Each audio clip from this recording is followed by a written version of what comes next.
Because that's where it I'm actually. guessing he's the executor of her. It's 4 o'clock. I'll call the meeting to order. Our first item is the Pledge of Allegiance. I pledge allegiance to the flag of the United States of America and to the republic for which it stands, one nation under God, indivisible, with liberty and justice for all. Ms. Mosul, will you read our mission statement? The mission of the Marshall Public School District is to educate, support, and prepare all learners for success. Thank you. Our next item is approval of the agenda. Do I have a motion? So moved. Second. Motion by Jeff and a second by Bill Swope to approve the agenda. Any discussion? If not, I'll call for the vote.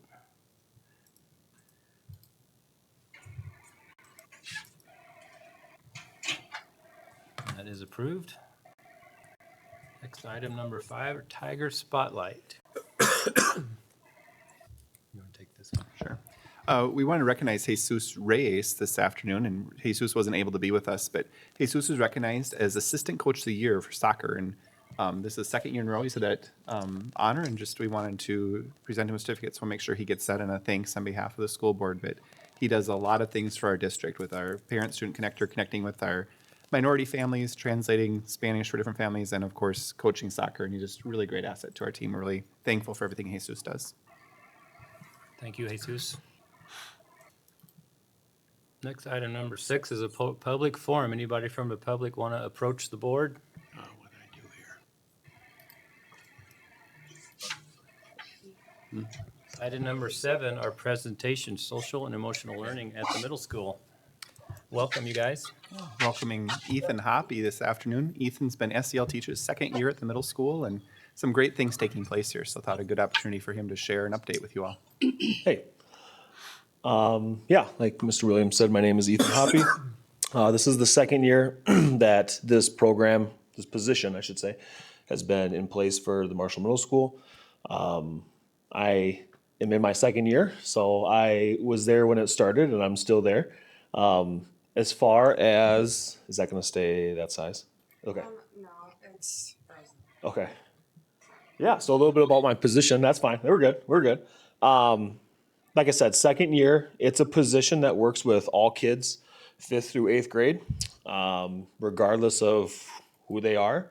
When it comes to, when people say, like, what do you do, like, on a daily basis, the best way that I can describe it is, how can I help? 1 minute I might have a kid in my office who had something go on with a friend, and they have some friendship issues that we got to talk about or work through. 2 minutes later, I could have someone in my office that didn't have a good day in math class and was really struggling with math. I could have someone in my office that maybe had something tough happen at home that they just need to talk through. And then I could have someone stop in just to say hi because they want to say hi. It's kind of up and down. Every day is different, which can be very different from a regular classroom setting. So like we have here on the bottom, someone to talk to is mostly how I describe it. Whether that's something good, whether that's something they're struggling with, whether it's something they need to reset with or relationship based. Another thing I do is I have a lot of discussions with kids based on behaviors, grades, missing work. Sometimes we'll talk about things outside of the classroom. Are you involved in activities? Can we get you involved in activities? And then the steps to do that as well. Going back to the behaviors and the grades and the missing work, like the academic and the school part, a big focus right now is to help with the behaviors at the middle school. For example, if a child has something go on in a class and could be deemed negative or they need further conversations, that's usually where I'll pull them in at some point during the day. We talk about what was wrong, how can we fix it, how can we move forward, how can we tie that up with the teacher so that the student and the teacher both feel that things can move forward. Sometimes that involves me demonstrating, sometimes the kid's able to get that pretty quickly, but regardless, it's just a lot of conversations, a lot of talking. Very good. Part of that SEL position also comes curriculum piece as well. The curriculum that we use is called Second Step, and that's something that we use at Parkside, Southview, and the middle school. So 3 different buildings all use that. Second Step is a curriculum that teaches students basically like character building, different parts of character building, what it means to be a respectful person in school, citizenship, everything. Teachers do this so let me explain. At the middle school, it looks a little bit different than what it might look at Southview or at Parkside. Here at the middle school, the teachers teach the lessons. They do it once a week, usually during their advisory classrooms with those students that they make connections with. And then my job is how can I reinforce those as well, more on a small group or an individual basis, hence going back to those conversations that I talked about on the previous slide. What we do is we monitor the progress of our second step by doing a pre-assessment at the beginning of the year and then a post-assessment. That assessment and that data is also tied with our skip goal here at the school. Talk and meet with students regarding SEL concepts. Like I talked about, this could look various different ways. Some weeks it might be a kid might come in every single day. Some weeks it might be a kid just comes in once a week. Sometimes I'll meet with kids and those students will be with me for a couple weeks and then I kind of let them go, release them back out into the wild. Sometimes I have a couple kids I meet once a week or multiple times a week, and for the foreseeable future, we'll just keep having those conversations. So every kid is kind of different when you say like how can we like tie like how many kids you actually speak with or work with. It fluctuates, it changes pretty dramatically. I shouldn't say dramatically, pretty frequently. That number changes. Yeah. And then with that, also we are implementing the BAR program at the middle school as well, just like the high school has, and then Southview also received that grant. I am the BAR coordinator here at the middle school, so that ties in with SEL as well, or we're looking at how it ties in with SEL, we're working towards that. Kind of what that all entails is a monthly PLC meeting where I attend Zoom meetings with other BAR coordinators at my level, or our level, I should say. What kind of experiences do they do? How do we look at data? How do we look at programs? We also have weekly coaches meeting with Sarah. Sarah's our BAR coach. We work through the process to get this installed in our middle school, what that looks like, how it benefits us, how it might look different in our school compared to somebody else. We do have BAR training dates coming up, and that's November 21st and November 22nd, where we will have someone come down and we'll take all the 5th grade teachers, as well as an EL teacher and a SPED teacher, and we will be trained on what those BAR meetings look like. They're called block meetings, how these help kids, what the purpose of that is, the layout, the gist of it.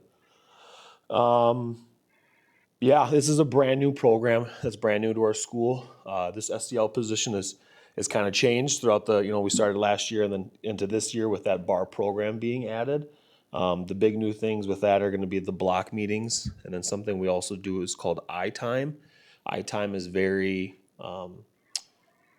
we could say it goes very closely with our second step with our SEL curriculum that we have. iTime is all about learning more about your student individually on a deeper level or a further level than just Billy comes to my class. This is what I know about Billy. It's really getting to know your student. With BAR, we obviously will be collecting a lot of data, whatever type of data we're really after and what we want to focus on, what we want to change or improve on. And then obviously with that comes a bunch of just organizing the different materials that come with that.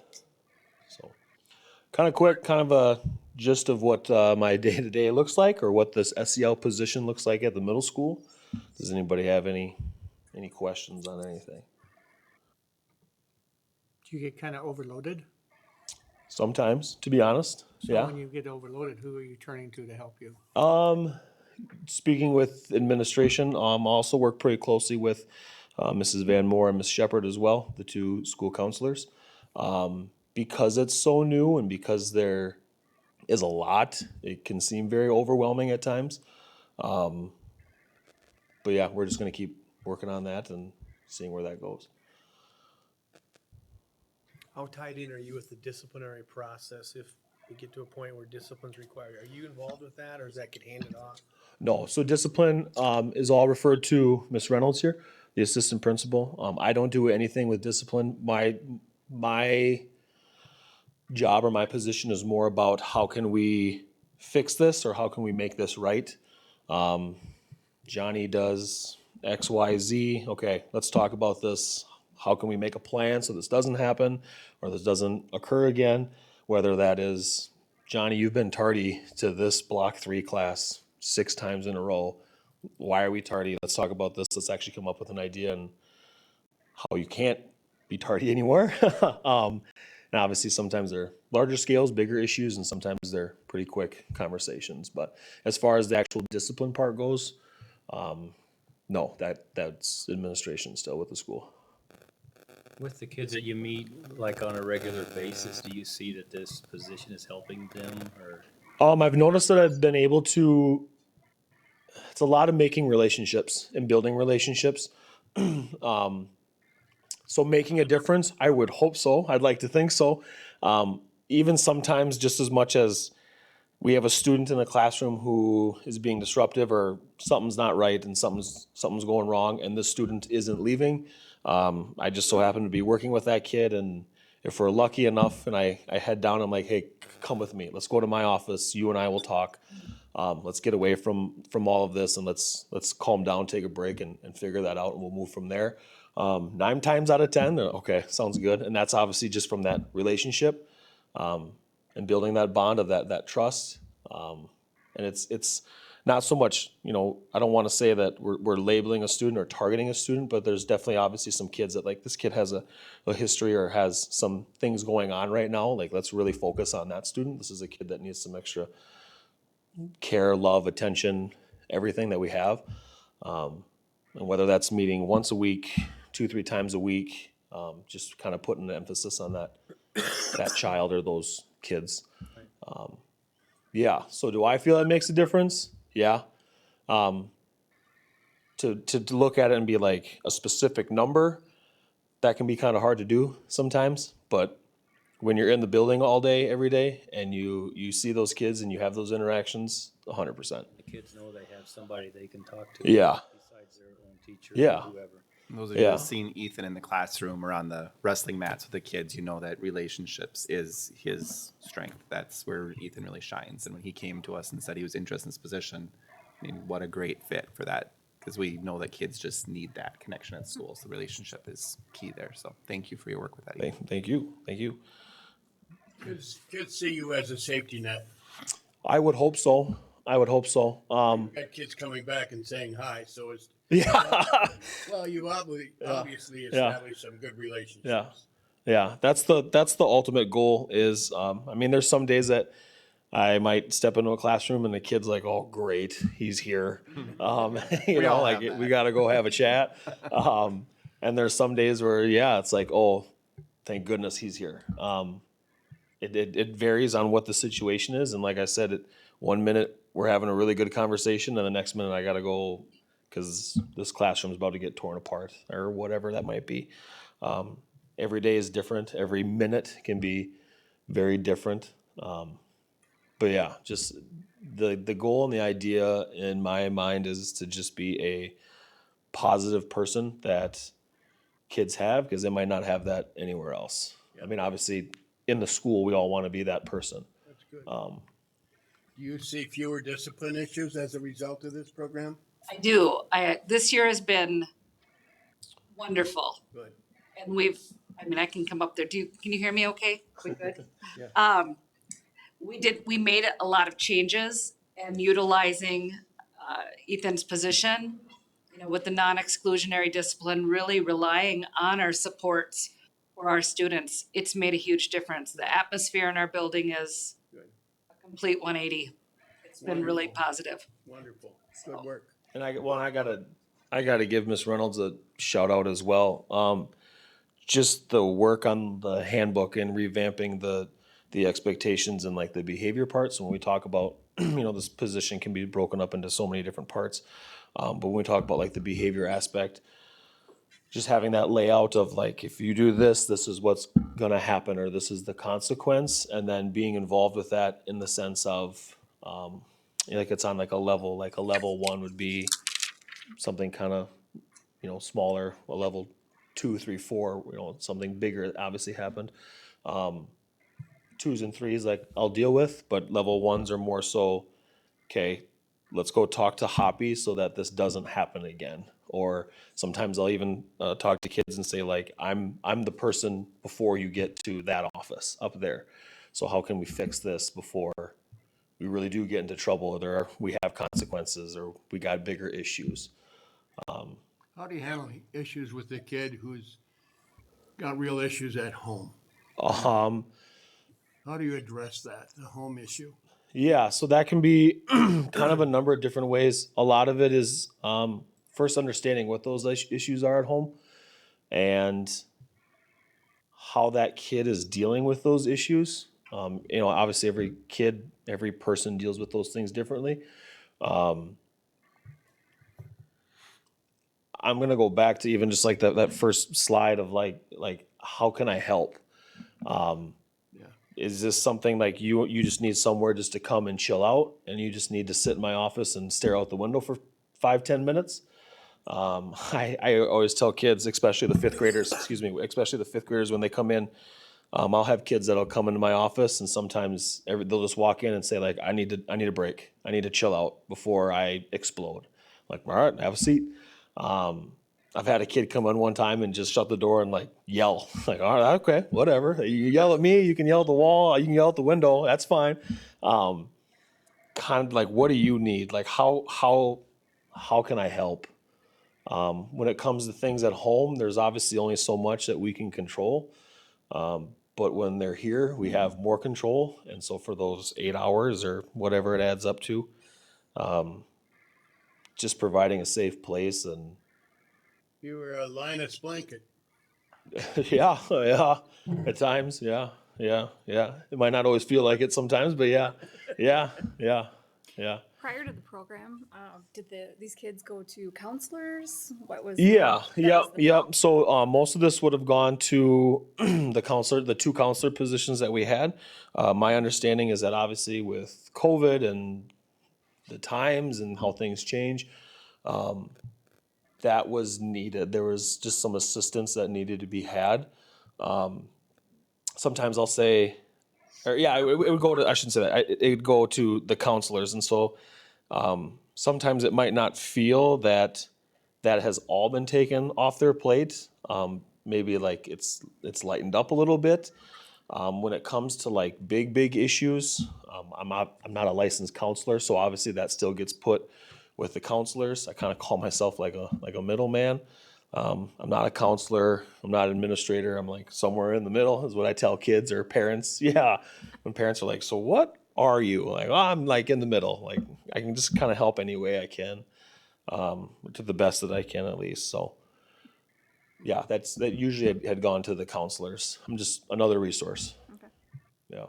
It sounds like a good program to me, and you wondered if you make a difference or not.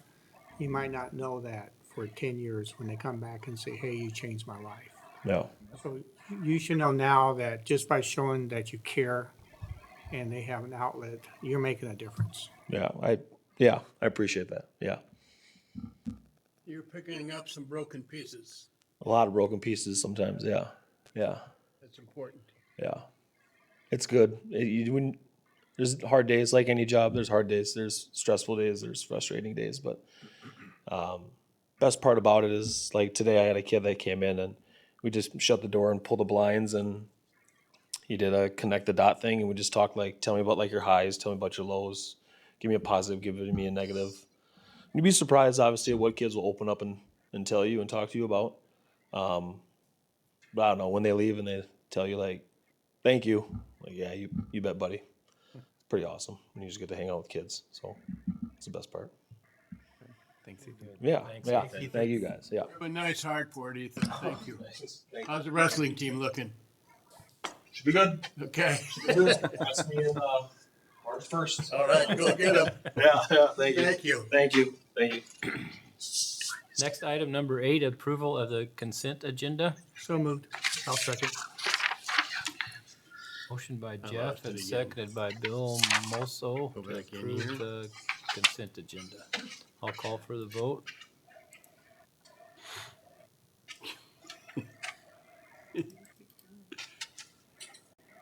Why do I get this all the time?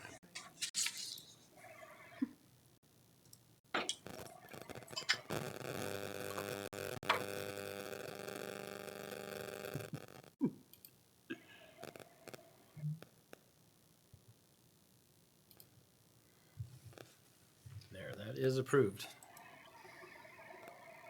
Next item is the board forum. Any board updates or reports?